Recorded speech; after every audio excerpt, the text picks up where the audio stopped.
A todos ustedes, amigos y amigas, bienvenidos a este canal de YouTube. No se les olvide darle me gusta, su like, abajo la campanita, piquen, puchen, echen la mano, chingado.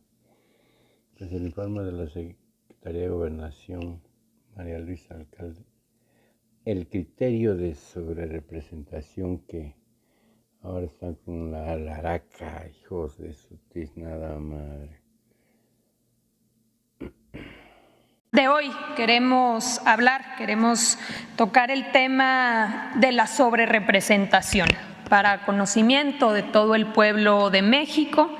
Este tema, como sabemos, en las últimas semanas ha empezado a surgir en los medios de comunicación, en diferentes foros. Sabemos que próximamente, en las próximas semanas, se va a definir cuál es la integración del Congreso de la Unión, de la Cámara de Diputados y de la Cámara de Senadores, y así inician varias voces y articulistas que hablan sobre la sobrerepresentación. Entonces, vamos a hablar sobre este tema.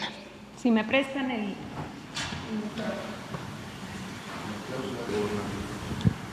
y la famosa cláusula de gobernabilidad. Adelante. Primero que nada, conocer que en 1996 hubo una reforma constitucional, se modificó la Carta Magna, la Constitución, y fue una reforma que hasta el día de hoy está vigente. El artículo 54 de nuestra Constitución regula cuál va a ser la distribución de los plurinominales. Y con esta distribución regula también lo que se ha llamado la sobrerepresentación. Y hay dos reglas muy importantes que establece nuestra Constitución que, como aquí podemos ver en el texto, dice: primera regla, ningún partido político podrá contar con más de 300 diputados, ya sea por la vía de mayoría o plurinominal. Cualquiera de las dos, ningún partido político puede tener más de 300 diputados. Es la primera regla que establece nuestra Constitución sobre la sobrerepresentación. Y la segunda regla que establece: en ningún caso un partido político podrá contar con un número de diputados por ambos principios, por mayoría o plurinominales, que representen un porcentaje del total de la Cámara que exceda en 8 puntos a su porcentaje de votación nacional. Es decir, que la votación total emitida por un partido más 8 puntos porcentuales va a ser el límite máximo que podrá tener el partido político respecto a la asignación de curules de diputados. Estas dos reglas que se introdujeron en la Constitución en el 96, hoy están vigentes en nuestra Constitución. Un par de meses después, igual en el 96, se reformó también el COFIPE, es decir, el Código Federal de Instituciones y Procedimientos Electorales. Y en aquel momento se introduce una regla específica que habla sobre las coaliciones, precisamente para poder distribuir a los diputados plurinominales. ¿Y qué dice ese artículo 59A del entonces COFIPE? Dice: a la coalición le serán asignados el número de senadores y diputados por el principio de representación proporcional que le correspondan, como si se tratara de un solo partido. Entonces, en el 96 se establecía esta regla específica que se decía: tratándose de coaliciones, se va a contemplar como si se tratara de un solo partido político. Este artículo, reformado en 2008, adelante, se eliminó por completo. En el 2008, el PAN, el PRI y el Verde Ecologista, por mayoría, eliminaron este párrafo cuarto del artículo 59A, que era la regla sobre las coaliciones. A partir de entonces, eliminándose esta regla específica, la asignación ha sido por partidos políticos y no así por coaliciones. Y lo podemos ver en todas las elecciones que siguieron después de 2008. Vamos a verlo.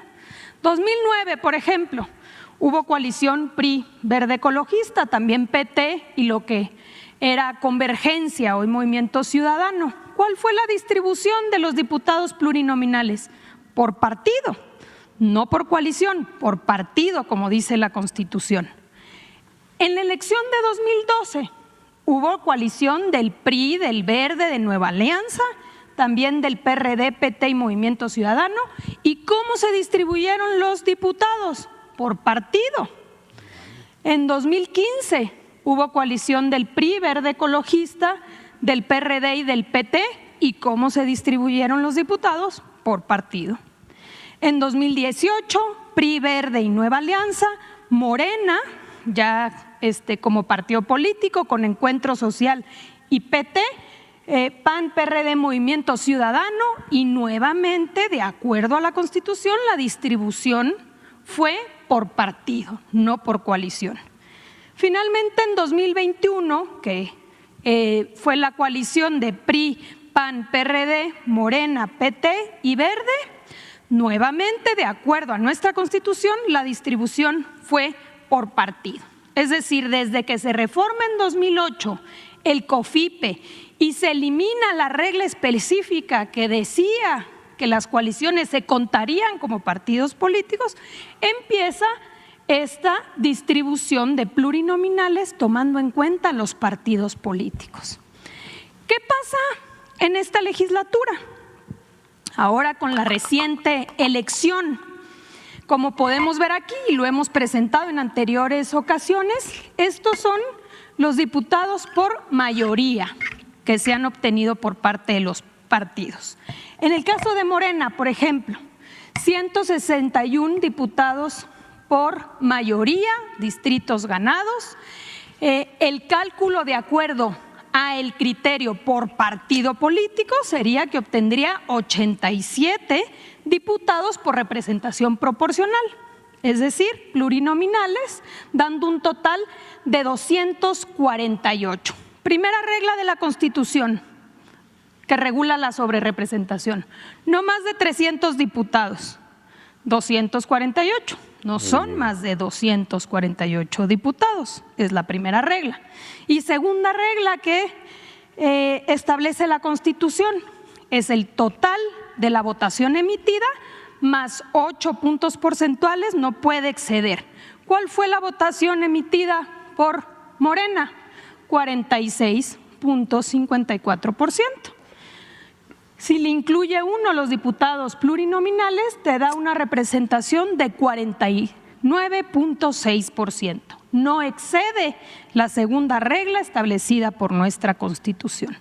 Y así lo podemos ver en el caso del PT, 38 diputados por mayoría, 12 sería la asignación de representación proporcional, dando un total de 50. El PT obtuvo 5.8% de la votación, obtendría el 10% de representación en la Cámara. En el caso del Verde Ecologista, del PAN, del PRI, del PRD y de Movimiento Ciudadano, lo mismo. En ningún caso se transgreden estas dos reglas básicas de nuestra Constitución: que no excedan 300 y que no excedan la votación total más el 8%. Aquí está la distribución que hemos señalado. ¿Qué sucede o por qué esta discusión?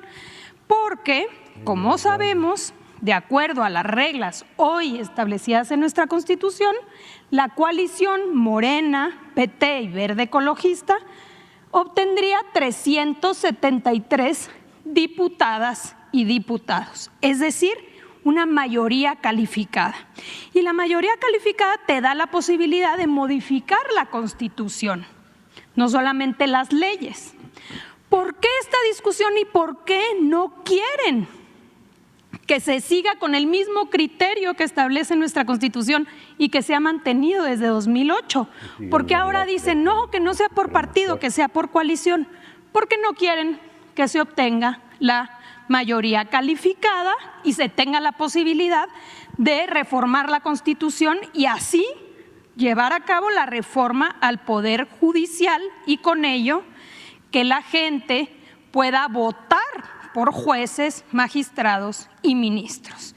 En el fondo eso es lo que está sucediendo y por eso hoy ya no les gustó el criterio que se ha mantenido siempre. Ahora dicen que no sea por partido, que sea por coalición.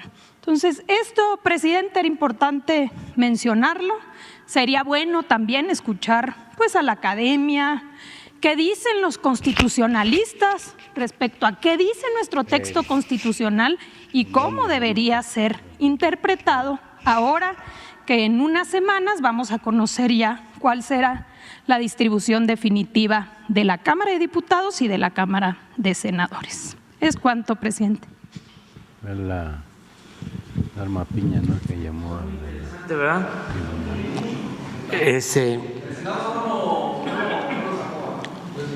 Es lo mismo, es la misma regla, pero Aguilar Camín, por ejemplo, se fue de vacaciones y regresó,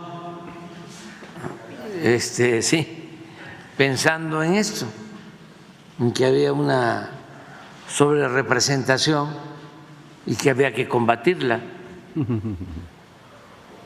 Y otros adversarios están en lo mismo, pero como aquí lo expuso con mucha claridad Luisa María, sería bueno escuchar a Valadez, a Carvajal, a todos esos sabiondos, ¿no?, constitucionalistas, que cuando se trata de estos asuntos que son muy evidentes, ¿no?, se quedan callados, no se pronuncian. Ahí no hay abajo firmantes y le dejan a Aguilar Camín que ya ni siquiera sabe de historia, porque cuando una persona, un profesional, un intelectual se entrega por entero a la mentira, pierde hasta la imaginación y el talento, mucho menos va a saber de derecho constitucional. Entonces, es interesante el debate, que se aclare sobre este asunto. Son muy marrulleros, deshonestos, y todo, volvemos a lo mismo, por los intereses, por los privilegios, porque no quieren que los jueces estén al servicio del pueblo, quieren que los jueces, llámense magistrados o ministros, estén al servicio de una minoría, tanto de la delincuencia organizada como de la delincuencia de cuello blanco. Si no se avanza porque son intereses creados, ¿no?, muy prepotentes, pues nosotros cumplimos. Ya nos vamos, pero hacia adelante no nos van a poder juzgar, o la historia no nos va a juzgar de que no hicimos lo que correspondía, porque ¿cómo rescatamos de la corrupción al Poder Judicial? No haciendo nada, dejándolo como está, con las mismas prácticas. Antier estuvieron conmigo legisladores de Estados Unidos, y fue una pregunta. También a partir de la manipulación, ¿no? ¿Qué está pasando con el Poder Judicial? Nada. Lo que está pasando es que se busca que los jueces, los magistrados, los ministros sean electos por el pueblo, porque eso es la democracia, y se les está dando la oportunidad a ellos de que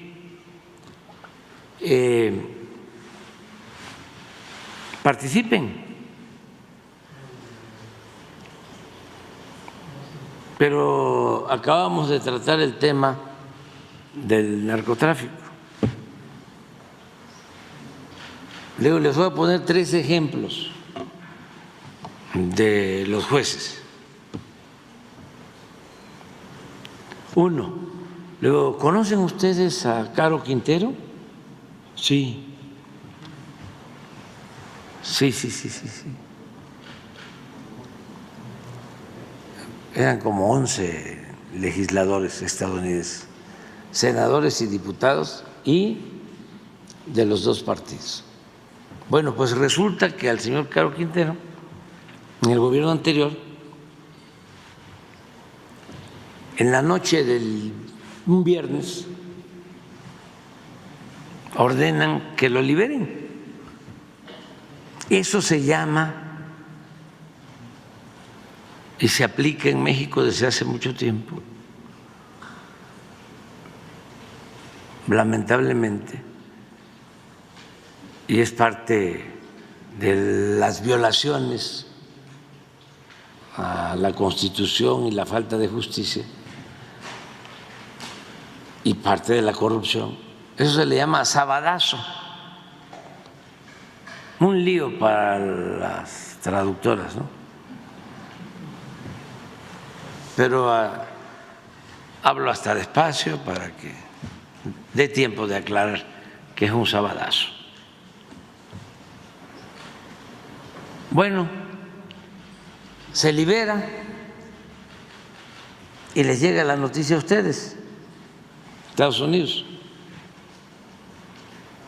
al Departamento de Justicia, al Departamento de Estado. ¿Qué hicieron? ¿Cómo? Sí, la DEA y otras agencias. Y a buscar al señor Caro, que también, ya grande, en vez de irse a descansar, o a esconder y descansar, todo indica que seguía participando, y se le volvió a detener. Pero esto lo hace un juez.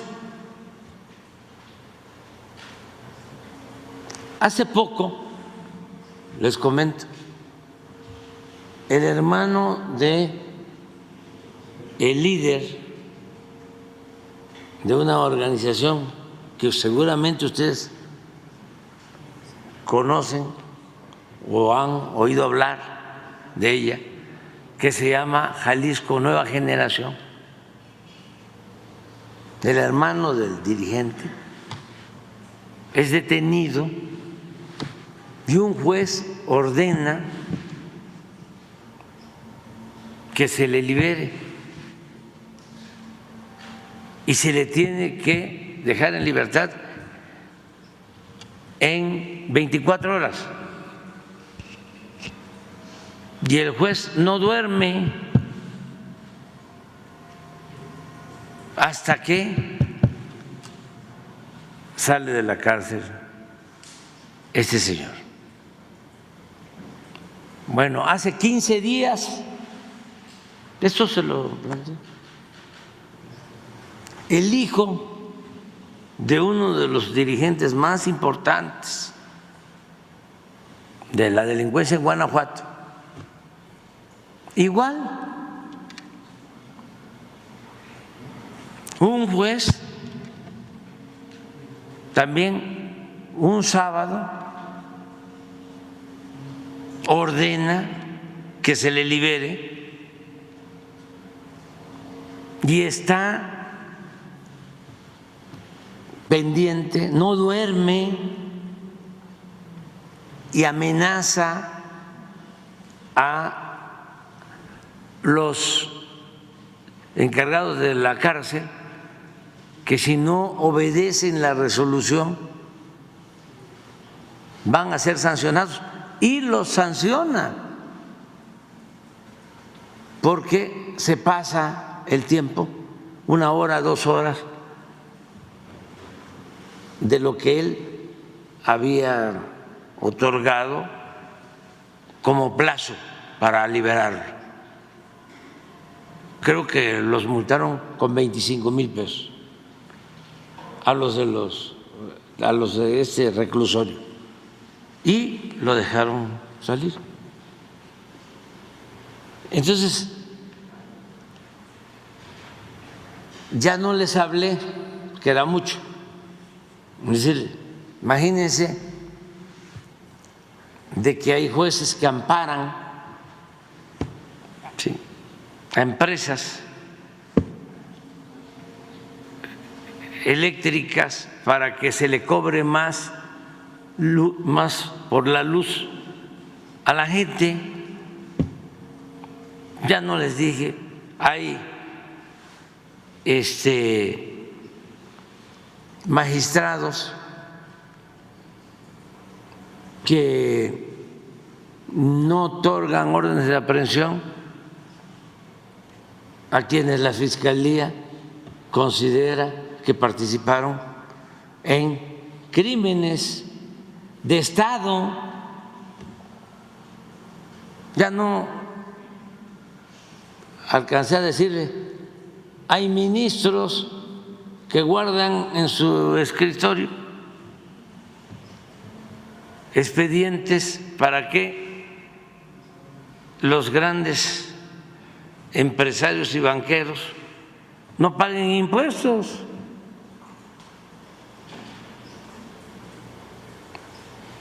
Entonces, eso es lo que está de por medio. ¿Cuál violación a Estado de Derecho? Si eso no es Estado de Derecho, eso es Estado de chueco, Estado de cohecho. Y lo que se busca es resolver ese problema, porque si no, pues va a ser la misma puerta giratoria y lo mismo de siempre, solo castigar al que no tiene con qué comprar su inocencia. El que tiene dinero, como se decía antes en los pueblos, ¿cuándo has visto un costal de dinero en la cárcel?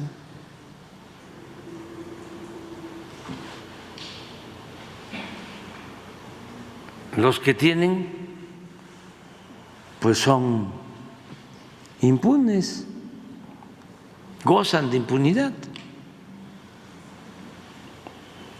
Entonces eso es lo que se busca cambiar. Más añadidos que tienen que ver con lo mismo, ¿no?, con la deshonestidad, el que estén violando la Constitución y que estén ganando 4 veces más que el presidente, los ministros, y otras cosas, ¿no? El que la presidenta de la Suprema Corte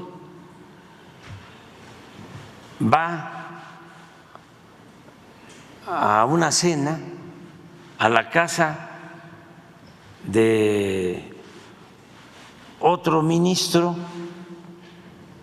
una casa de lujo en Las Lomas, y se entrevista con el presidente de un partido, cenan.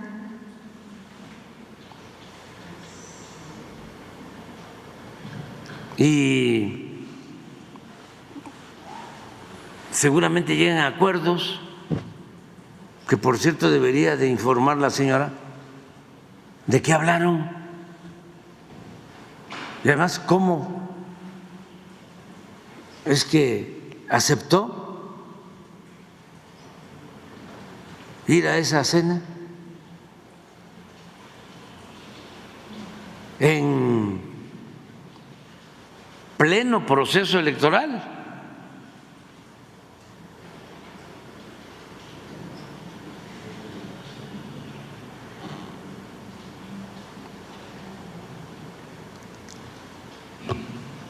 Es interesante lo que está sucediendo, pero es muy importante, ¿no?, para la vida pública. Estamos todos aprendiendo mucho, todos. Es un proceso de enseñanza-aprendizaje, y hay que seguir. Sí, sí, sí, sí, porque pues son gentes inteligentes, y si se habla claro y no se anda uno por las ramas, hasta les reclamé de un reportaje que creo que hizo también el New York Times, porque ahora está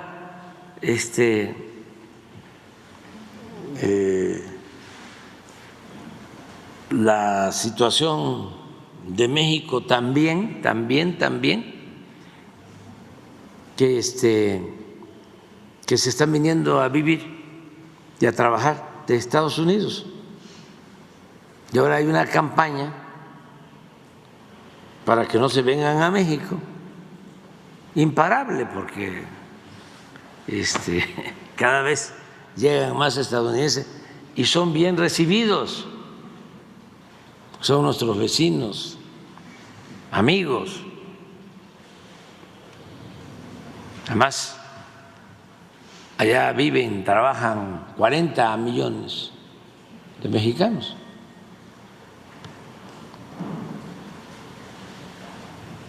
Y pues están ya muy entrelazadas nuestras relaciones, ¿no?, de amistad, de cooperación económica, de comercio.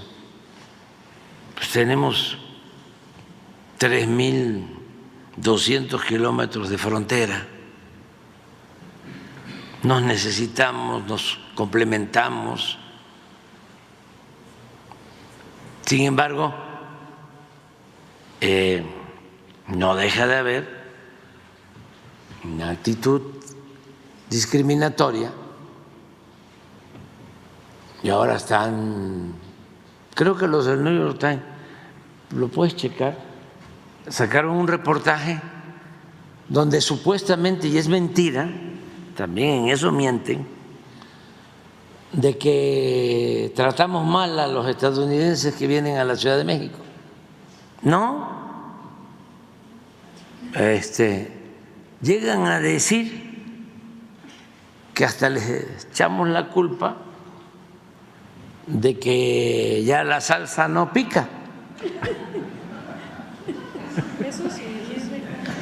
que ya por culpa de ellos ya no comemos chile, ya no tiene picante la salsa, porque a ellos no les agrada, y en los restaurantes ya la salsa no pica, y que eso es culpa de los estadounidenses o de los que vienen a vivir a la Ciudad de México o a otros lugares. Pues quién sabe a dónde van, porque yo cuando tengo oportunidad de ir a un restaurante, ahí están los molcajetes con la salsa picante, ¿no? Ya está avisan, ¿no?, los meseros, tenga cuidado, ¿sí?, porque esta es muy picante, ¿sí?, es habanero, es habanero, pero hasta eso, y fue muy buena pues la reunión, en muy buenos términos.